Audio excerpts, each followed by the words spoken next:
Assalamualaikum warahmatullahi wabarakatuh. Bismillahirrahmanirrahim. Alhamdulillah wassalatu wassalamu ala Rasulillah wa ala alihi wa sahbihi ajma'in amma ba'd. Tuan-tuan dan puan-puan yang dirahmati oleh Allah Taala sekalian, insya-Allah kita akan meneruskan perkongsian kita daripada buku tulisan saya Intisari Sifat Salat Nabi sallallahu alaihi wasallam. Sebagaimana saya pernah maklumkan, kalau tidak silapnya dalam siri yang pertama sebelum ini, buku Intisari Sifat Salat Nabi ini sebenarnya daripada buku yang asal yang lebih terperinci huraiannya dan lebih tebal, iaitu Sifat Salat Nabi sallallahu alaihi wasallam. Tuan-tuan boleh dapatkan buku itu kalau tuan-tuan ingin mengetahui dengan membaca lebih lanjut. Namun demikian, bagi tuan-tuan dan puan sekalian yang tidak memiliki masa yang mencukupi untuk membaca tulisan huraian panjang, boleh madai dengan Intisari Sifat Salat Nabi ini saja, insya-Allah, biiznillah. Tuan-tuan dan puan sekalian, perkongsian kita pada kali ini iaitu tentang cara bertakbir dan juga mengangkat tangan ketika takbir di dalam salat. Dalam buku kita ini, persoalan yang ingin kita bahaskan dalam perkongsian kali ini, tuan-tuan boleh lihat dalam muka surat yang ke-11, insya-Allah, dalam muka surat 11. Kita besarkan sedikit untuk supaya tuan-tuan nampak lebih jelas.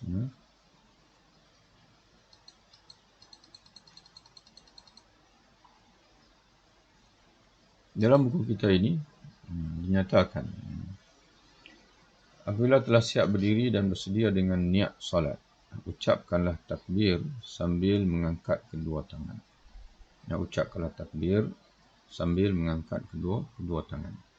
Jadi ucapan takbir iaitulah ucapan Allahu Akbar, yang disebut dengan takbiratul ihram. Allahu Akbar. Sabda Nabi SAW ketika mengajar salat kepada seorang lelaki, hadis adalah hadis yang dikenali di sisi ulama dengan hadis musi'us salah. Hadis berkenaan dengan seorang yang silap dalam melakukan salat, maka di antara yang disebut oleh Nabi SAW kepada beliau lah hadis itu, idza qumta ila salati fakabbir. Apabila kamu telah berdiri untuk salat, maka ucapkanlah takbir. Ucapkanlah takbir, itulah ucapkanlah Allahu Akbar. Hadis sebagaimana direkodkan oleh Imam Al-Bukhari dan juga Imam Muslim daripada Abu Hurairah radhiyallahu anhu. Imam Nafi' juga menceritakan, siapa Imam Nafi' ini? Imam Nafi' itu seorang tabi'in. Seorang tabi'in, murid kepada sahabat Nabi iaitu Abdullah ibnu Umar radhiyallahu anhu. Dan beliau menceritakan, Imam Nafi' ibnu Umar, sahabat Nabi, apabila hendak masuki salat ataupun apabila hendak memulai salat, beliau bertakbir, yakni beliau mengucapkan Allahu Akbar dan mengangkat kedua tangannya.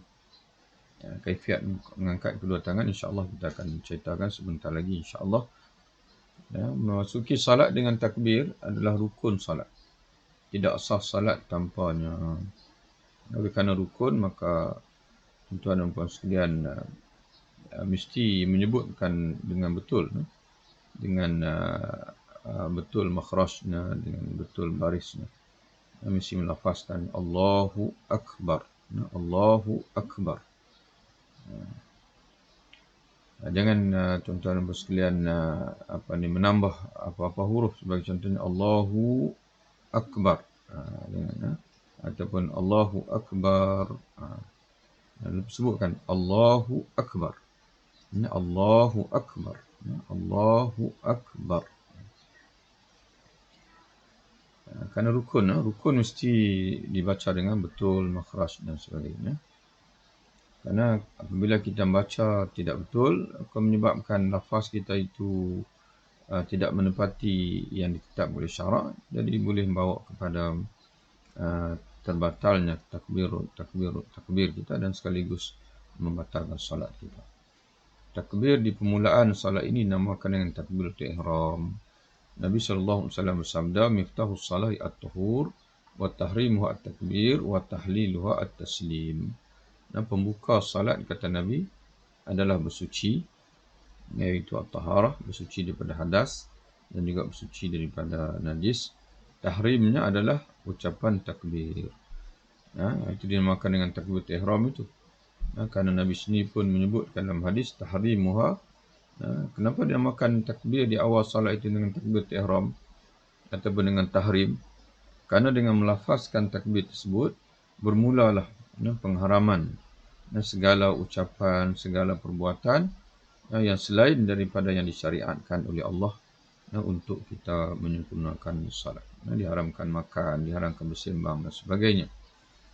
Dan tahlilnya kembali menghalalkan ucapan dan juga perbuatan-perbuatan yang lain daripada salat tadi ialah dengan ucapan salam, iaitu dengan memberi salam. Assalamualaikum warahmatullahi wabarakatuh. Hadis ini dicatatkan oleh Imam Ahmad dan juga oleh Imam Abu Daud. Kata pentahqiq musnad Imam Ahmad, iaitu Syekh Syu'aib Al-Arnaud, hadis ini adalah hadis sahih li ghairi. Adapun hadis tadi kita tidak sebut lagi darjatnya sahih atau tidak, kerana sedia maklum bahwasanya semua hadis yang terdapat dalam sahih Al-Bukhari dan juga sahih Muslim telah dikonfirmkan, telah dipastikan oleh ulama bahwasanya semuanya adalah sahih. Adapun mengangkat tangan pula adalah sunat. Lafaz takbir saja yang rukun. Adapun mengangkat tangan hukumnya adalah sunat.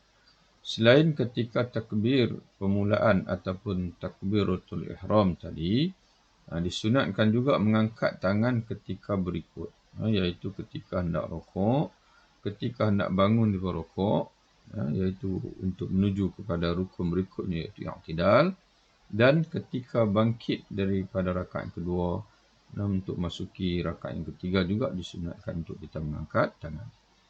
Ini berdalilkan kepada hadis yang diceritakan oleh Imam Nafi'. Adalah Ibnu Umar radhiyallahu anhu apabila hendak rukuk, dia mengangkat kedua tangannya. Tadi ini sambungan daripada hadis sebelum tadi ni. Hadis tadi ni iaitu yang menceritakan Ibnu Umar ketika hendak masuki salat ataupun mulai salat, beliau mengangkat dua tangan. Sambungan pada hadis itu, kata Imam Nafi', Ibnu Umar juga apabila hendak rukuk, dia mengangkat dua tangannya. Apabila hendak bangun dari rukuk, iaitu semasa membaca Sami Allahu liman hamidah, beliau turut mengangkat dua tangannya. Dan apabila bangun dari rakaat yang kedua ke rakaat yang berikutnya, beliau turut mengangkat dua tangannya.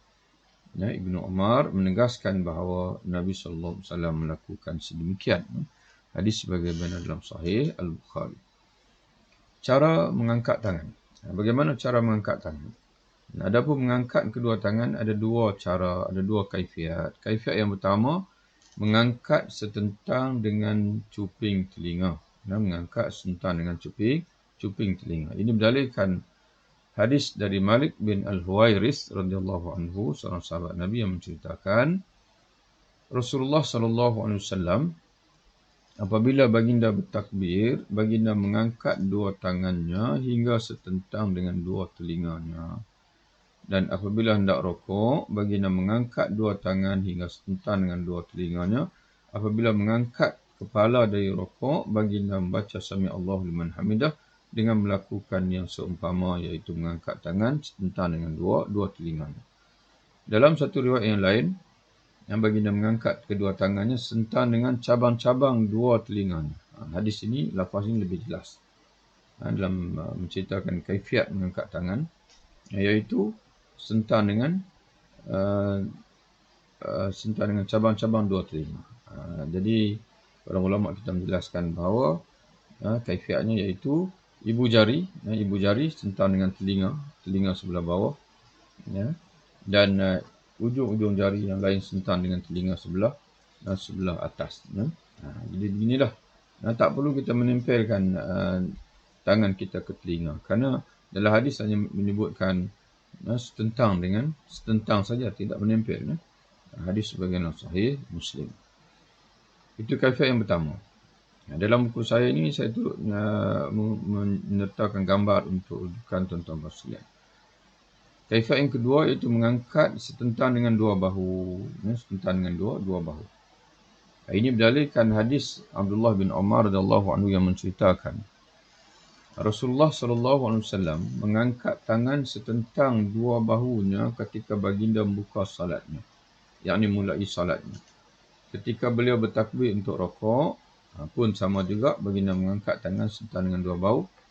Ketika mengangkat kepalanya di rukuk, baginda mengangkat juga dua tangannya sambil berkata sami Allahu liman hamidah rabbana lakal hamdu. Namun baginda tidak melakukannya semasa sujud. Dan semasa nak turun sujud ataupun nak sujud yang kedua, baginda tidak mengangkat tangan. Sebaliknya baginda turun dengan lafaz takbir sahaja. Ini adalah gambarnya. Ini gambar kaifiat mengangkat tangan sentan dengan bahu. Jari-jari tangan diluruskan, tidak digenggamkan. Diluruskan. Diluruskan, tidak digenggamkan. Bukan begini, diluruskan. Ini sebagaimana hadis Abu Hurairah radhiyallahu anhu yang menceritakan Rasulullah sallallahu alaihi wasallam apabila berdiri untuk salat, yakni mulakan salat, baginda mengangkat dua tangannya dengan meluruskannya, dengan meluruskan tangan, tidak menggenggam. Hadis sebagaimana dalam Musnad Ahmad dan juga Sunan Abi Daud serta Sunan At-Tirmizi menurut pentahqiq Musnad Imam Ahmad iaitu Syekh Syuaib Al-Arnaud, sanad hadis adalah sahih. Demikianlah tuan-tuan dan puan sekalian kongsian kita untuk kali ini. Tuan-tuan sekalian dapatkanlah buku ini, buku Intisari Salat Nabi SAW ataupun buku asalnya iaitu Sifat Salat Nabi SAW. Terima kasih atas kesediaan tuan-tuan sekalian menonton. Mudah-mudahan perkongsian ini memberi manfaat untuk kita bersama insya-Allah dalam kita membetulkan salat kita agar salat kita itu betul-betul sama sebagaimana salat Nabi kita Muhammad sallallahu alaihi wasallam. Wabillahi taufiq. Assalamualaikum warahmatullahi wabarakatuh.